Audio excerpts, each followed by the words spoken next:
अरे बैल बेचकर, गाय बेचकर, बकरी बेचकर लोग बच्चों को पैसा देते हैं कि जाओ फार्म भरो, इम्तिहान दो। हमको जानने का अधिकार नहीं कि अधिकारियों ने घोर माटा किया। बोले ना शांत रहो, सब अच्छा हो जाएगा। नहीं नहीं, इस पर भरोसा नहीं हो सकता। पहले तो बताइए गलत किया किसने। थाने जाएं, आदमी कहे मेरे गोली मार दी, और दरोगा कहे शांत रहो, सबका अच्छा करेंगे, किसी के साथ भेदभाव नहीं होगा, शांत रहो। अरे मैं भूल गया जिसने गोली मारी उसका क्या कौन करी तो बताओ। नहीं, वही प्रश्न चलाता। तो हाईकोर्ट का निर्णय आने के 6 घंटे के भीतर में उन अधिकारियों को सार्वजनिक कर देता और दंडित कर देता, और सार्वजनिक सूचना कर देता कि ये अधिकारी थे, ये गए, चलो। ऐसी लकीर खींच देता कि आने वाले 100 साल तक अधिकारी 100 दफा सोचता इस ढंग का घोर माठा करने से पहले। कोई चीज दुर्लभ नहीं है। कोई ऋग्वेद आदि वैदिक काल के पांडुलिपियां खोज नहीं है क्या? एक क्लिक में सब पता है, फाइल सब कुछ तो डिजिटल है। कोई तो अधिकारी गया होगा मंत्री और मुख्यमंत्री जी को बताने कि सर हमने 31,000 ओबीसी भर्ती कर दिए, लोग झूठे। नमस्कार दोस्तों, हमारे इस डिबेट में आपका स्वागत है। देखिए, यूपी में 19,000 शिक्षक भर्ती में 4 साल कर रहे शिक्षक की नौकरी का भविष्य खतरे में है, जिसे अमिताभ अग्निहोत्री ने सरकार को सही नीति बताया है और बीजेपी प्रवक्ता और एसपी प्रवक्ता पर भी बरसे हैं। हमारा डिबेट अच्छा लगे तो कमेंट सब्सक्राइब जरूर करें। चलिए शुरू करते हैं। तो पता होना चाहिए गड़बड़ घोटाला किया किसने, इसका उपाय निस्तारण कैसे होगा वो अदालत ने बता दिया। उसमें बहुत दिमाग अभी नहीं लगाना हमको, ठीक। अभी तो मैं उसको ढूंढ रहा हूं, वो रामलाल है, श्यामलाल है, मोतीलाल है, फारूक है, कौन है जिन अधिकारियों ने जैसा गड़बड़ घोटाला किया। 5 साल तक आरक्षण वाले वर्ग के नौजवान संघर्ष में रहे, और अब स्थिति उन्हीं के चलते वो बनी कि जो लोग 5 साल से नौकरी कर रहे अब उनकी जान सांसत में है, और अधिकारी काजू खा रहे। क्या बोले? माननीय मुख्यमंत्री को स्थिति से अवगत कराया। भैया आलोक जी। अमिताभ भाई, वो रामलाल हो, श्यामलाल हो, घनश्याम हो, जुबेर हो, असलम हो, सबका हिसाब होगा। पहला मसला ये है कि किसी के साथ अन्याय ना हो। हमारी सरकार सबका साथ सबका विकास की बात करने वाली सरकार है, सोच वाली सरकार है। कल रविवार के दिन मुख्यमंत्री जी अधिकारियों के साथ बैठे, मंत्री जी के साथ बैठे, और उसमें साफ साफ फैसला किया कि अदालत ने जो निर्णय किया है, सुप्रीम कोर्ट की जो मंशा है, उसके आधार पर अगले 3 महीनों के भीतर फैसला किया जाए। साथ ही यह भी देखा जाए कि किसी के साथ भी अन्याय ना हो, क्या कुछ रास्ता निकल सकता है। हाई कोर्ट ने जो कुछ कहा है उसको भी पढ़ा जाएगा, विस्तृत तौर पे पढ़ा जाएगा, और संविधान की जो मंशा है उसके हिसाब से सरकार काम करेगी। तो मुझे लगता है कि किसी के साथ भी अन्याय नहीं होगा, और किसी को भी चिंता करने की जरूरत नहीं है। ये योगी जी की सरकार है, भारतीय जनता पार्टी की सरकार है। सबको घटी दुर्घटना घटी, लिख लो इन बातों को। बहुत वहां बोलने की कोई चिंता ना करो, हम देख रहे हैं सब। ना ना ना, क्या देख रहे हैं भैया? ये जब घोर माठा हुआ था तब नहीं थे सब आप? तब भी तो थे। अब कोई बख्शा नहीं जाएगा, ठीक है। ये हुआ कैसे? हुआ कैसे? तब संदीप नहीं थे मंत्री, तब अधिकारी नहीं थे, डायरेक्टर जनरल नहीं थे। अब कर चिंता नहीं करो। कैसे चिंता नहीं करें? अभी तो पुलिस भर्ती का काम शुरू होना है, फिर हजारों लड़के आंदोलन करेंगे और अधिकारी मौज लेंगे, और सरकार हमसे कहेगी चिंता ना करो अग्निहोत्री जी, सब ठीक होगा, डोंट वरी। मुझे तो चिंता करनी होगी ना जब लाखों लोग आंदोलन करेंगे तो। इसलिए मैं कह रहा हूं ये पर्देदारी नहीं चलेगी। उन लोगों को सामने लाइए जिन्होंने ये धतकर्म किया है आरक्षित वर्ग के साथ, उनको सामने होना चाहिए। कुछ तमाशा है क्या? आरक्षण कृपा नहीं है, आरक्षण दया भी नहीं है, उपकार भी नहीं है, ये हक है मित्र। इसलिए इस बात से बात नहीं चलेगी कि नहीं don't worry, I will see. नहीं, हमको भी दखल रखनी होगी। इसलिए मैंने सबसे पहले प्रश्न उठाया आलोक भाई, वरना मैं प्रश्न अंत में भी उठा सकता था। और मैं अपने अनुभव से बता दूं, मैं 10 उदाहरण दे दूं जहां अधिकारियों ने ऐसे ही धतकर्म किए, सरकार की तू हुई अदालतों में। उन्हीं के नाम नहीं बताए अभी तक, उन्हीं के नाम नहीं बताए। नहीं तो एक श्वेत पत्र जारी कर दो कि इस व्यवस्था, इस भर्ती में गड़बड़ घोटाला हुआ, ये 12 अधिकारी बर्खास्त करके जेल भेज दिए गए। कर दीजिए श्वेत पत्र जारी, मैं सवाल नहीं उठाऊंगा। नहीं, सब बरी नहीं हो सकते मित्र ना, गलती हुई है तो सब बरी नहीं। यादव सिंह बड़ा नामी अशोक जी, उसके घर छापा पड़ा, जैसे लोगों के जीरा नहीं निकलता उतने हीरा निकले, 2.5 किलो तौल के हीरा ना देखे गए, गिनती में आ ही नहीं रहे थे क्या। घर के बाहर जो गाड़ी खड़ी थी उसमें 10 करोड़ पड़ा था, उसको बचाने के लिए उस समय की राज्य सरकार सुप्रीम कोर्ट तक गई। यहां पर सरकारों को हट नहीं करना चाहिए। मुझे निर्णय अच्छा लगा योगी सरकार का कि उन्होंने कहा कि हाई कोर्ट के निर्णय के विरुद्ध हम सुप्रीम कोर्ट नहीं जाएंगे। नो, ये अच्छा है। सरकारों को लोकमत का सम्मान करना चाहिए। अशोक जी, विजय यादव जी, अब क्या उम्मीद है आपको और क्या चाहते हैं और क्या परिस्थिति दिख रही है आपको? क्योंकि मुझे लग रहा है कि अभी भी ये लड़ाई सुप्रीम कोर्ट जाएगी, सरकार के बिना जाए भी। ठीक, ये लड़ाई सुप्रीम कोर्ट जाएगी, ठीक है। दूसरा पक्ष सुप्रीम कोर्ट जाएगा, स्वाभाविक है। अब उस परिस्थिति को दिमाग में रखते हुए आपको क्या दिख रहा है, आने वाले भविष्य में क्या हो सकता है, बताइए जरा मुझे। पहले तो अमिताभ सर आपको बहुत बहुत धन्यवाद। ये 69,000 शिक्षक भर्ती में मुझे नहीं लगता कि कोई ऐसा विषय रहा है जो आपसे छूता रहा है। पहली नियुक्ति से लेके आज तक जितनी भी बार हम लोग सड़कों पे उतरे, हर बार आप चाहे जहां भी रहे, जिस भी संस्थान में आप रहे, हमेशा आधे से ज्यादा सवाल तो आप खुद पूछ लेते हैं, तो हम लोगों को विकल्प थोड़े से सीमित हो जाते हैं आपके होते हुए, कि जो एक आपके बारे में हम लोग चर्चा करते हैं कि ननकू और रज्जाक के पत्रकार हैं, तो ये आधे सवाल तो आपने पूछ लिए। जो आपसे बचे मैं उसमें थोड़ा सा आपसे और जो हमारे सम्मानित प्रवक्ता भाजपा के यहाँ पे बैठे हुए उनसे मैं ये जानना चाहता हूँ। जो सवाल आपने पूछे उसी में मैं थोड़ा सा और जोड़ता हूँ कि देखिए, अभी लखनऊ में एक बहुत जल्दी में घटना हुई, उसको लेके सरकार ने कितनी तेजी दिखाई, और बहुत अच्छा लगा कि जो दोषी थे उनको सबके सामने, पूरे देश के सामने प्रेजेंट कर दिया गया कि भाई इन्होंने गलत काम किया, इनको हमने सामने रख दिया। 6 वर्षों से आदरणीय अमिताभ जी हम लोग सड़कों की धूल फांक रहे हैं, और उसी परिस्थिति में आज 6,800 लोगों को जो चयनित हैं, 4 से दे रहे हैं, उनको लाके खड़ा कर दिया उस एक अधिकारी ने, या 2, 4, 6, 10 जितने भी थे। लेकिन आज किसी को ये नहीं पता है, मुख्यमंत्री जी की बैठक हो गई, निर्णय ले लिए गए, उसके बाद भी किसी को ये नहीं पता हुआ कि ये जो इतना बड़ा ब्लंडर हुआ, इतना बड़ा घोटाला हुआ, आखिर उसका दोषी कौन है। ऐसा तो है नहीं कि ये लिस्ट कोई आसमान से टपकी थी और उसमें सरकार के अधिकारियों ने उठाया और उसको आगे बढ़ा दिया। ये बाबू लोगों ने तो बनाई नहीं है, आईएएस लोगों ने बैठ के लिस्ट बनाई है।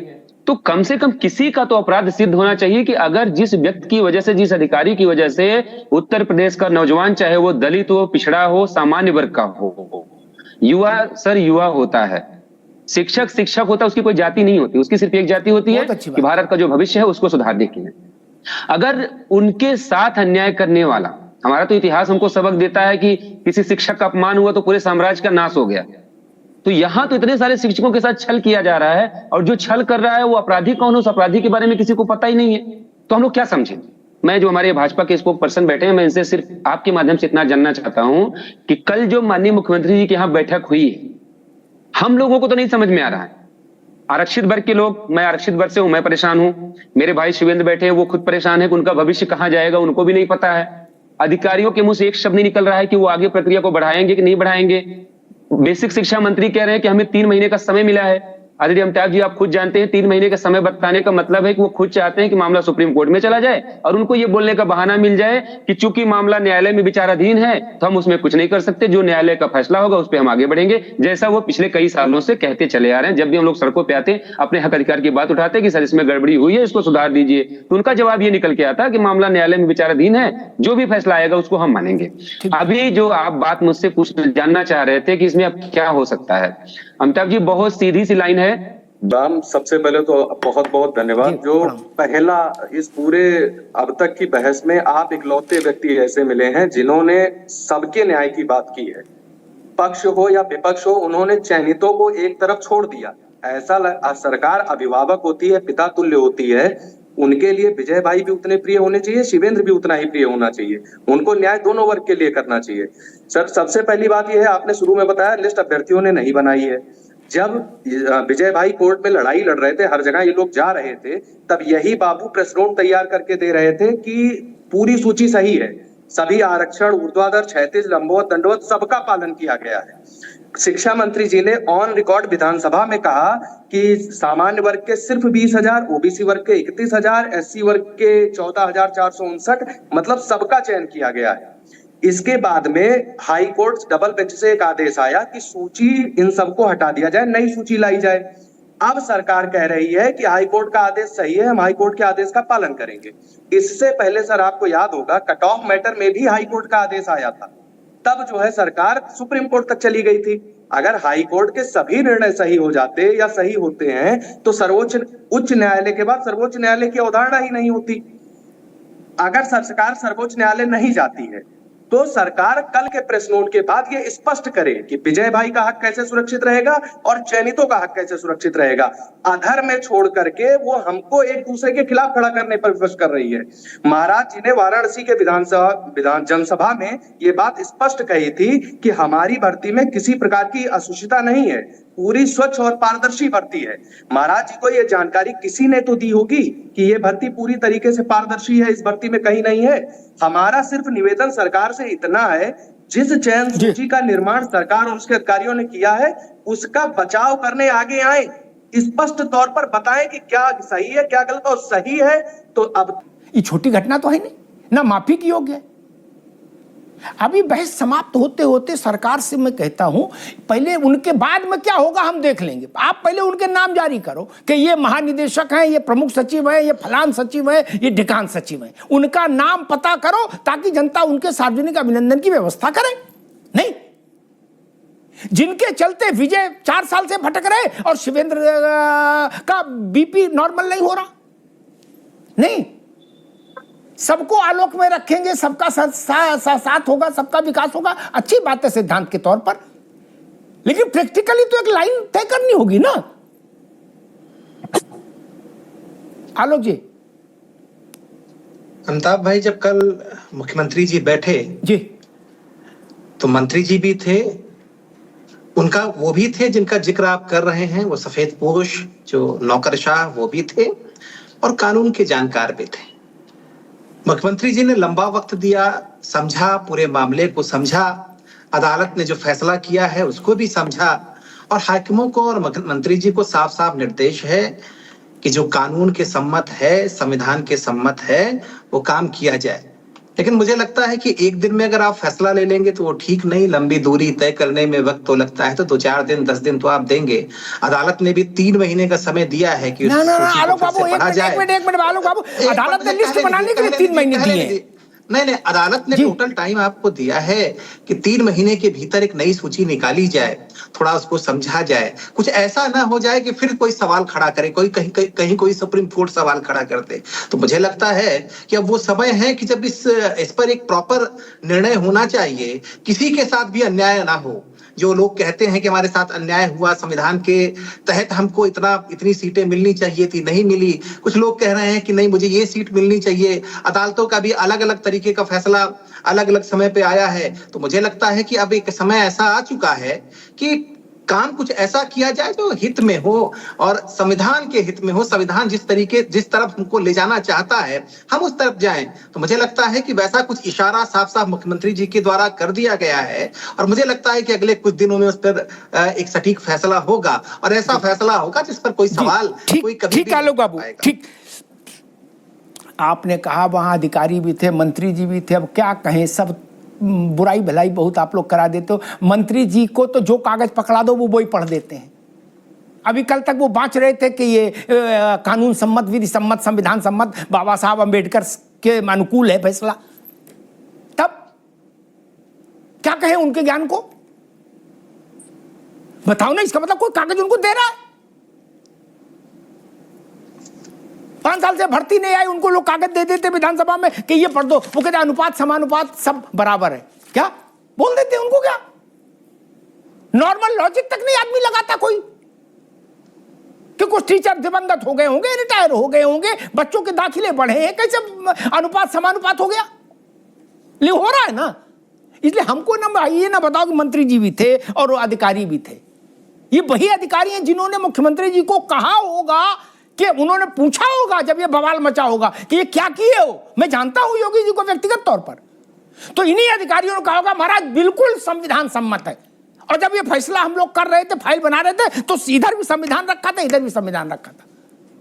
हम जानते हैं ना बाबुओं को। अब फंसो। चुनाव बाबू को नहीं लड़ना है आलोक बाबू, क्या चुनाव आपको लड़ना है मित्र। बाबू के काजू पर, अंजीर के जूस पर कोई फर्क नहीं पड़ता। सरकार में योगी जी रहे, अखिलेश जी रहे, मायावती जी रहे, जान गए ना आप। क्या वनवास नेता को मिलता है बाबू। शिवेंद्र जी सर। जी सर, विजय जी ने मेरी बातों को थोड़ा सा अलग मतलब ले लिया। शुरू में आपकी रिपोर्ट में ही दिखाया गया था, मैंने सबसे पहले यही बात कही है कि सरकार इस पक्ष को मतलब सबसे पहले ये स्पष्ट करे कि वो चयनितों को किस प्रकार से सुरक्षित करेगी। इस बात से विजय भाई भी सहमत है। हमें किसी आरक्षित वर्ग के अभ्यर्थी से कोई समस्या नहीं है। हम लोग तो बेवजह आपस में एक दूसरे के खिलाफ खड़े कर दिए गए हैं। हम आरक्षित वर्ग के अभ्यर्थियों को नौकरी मिले, चयनित, इस पर कोई आपत्ति नहीं किसी चयनित को। लेकिन हम लोग सर 4 साल से नौकरी कर रहे हैं और आपको याद होगा उसके 2 साल 2.5 साल पहले से केस लड़ रहे थे। तो हमने 6-6.5 साल का 2.5 साल का मानसिक शोषण और 4 साल बाद भी नौकरी में चयन नहीं है। तो हम भी यही विजय भाई की तरह ही हम भी सरकार से यही गुहार लगा रहे हैं, आप सूची रिवाइज करने से पहले हमें ये तो बता दीजिए कि हमको आप सुरक्षा कैसे देंगे। हम आपके भरोसे आश्वस्त हो जाएं और उसके बाद फिर अगली सुबह, आज रात में हम सोए मास्टर और सुबह जो है उठे बेरोजगार। तो सर इस भरोसे हम सरकार के कैसे सो जाएं? सरकार हमें ये स्पष्ट कर दे कि हमें वो किस प्रकार से सुरक्षा देगी। जैसे विजय भाई ने कहा सुपर न्यूमेरिक पोस्ट, तो सरकार इस बात को विज्ञप्ति में लिख दे, महाराज जी अपने ट्वीट में लिख दें, सरकारी अधिकारी विभाग के हैंडल से लिख दें, तो चयनितों को भी यह आश्वासन मिल जाए कि हम लोग जो है इस प्रकार सरकार हमें सुरक्षित कर देगी। सर हम में से कई साथी तमाम सारे सरकारी नौकरियों को छोड़ करके इस भर्ती में आए हैं। कई लोग ओवर एज हो गए हैं, कई लोगों ने लोन उठा रखा है। सर बैंक लोन तो नहीं माफ कर देगा। तो जो सर ये सब भावनात्मक बातें हैं, लेकिन इन सब बातों का भी संज्ञान सरकार को ही लेना पड़ेगा। तो सर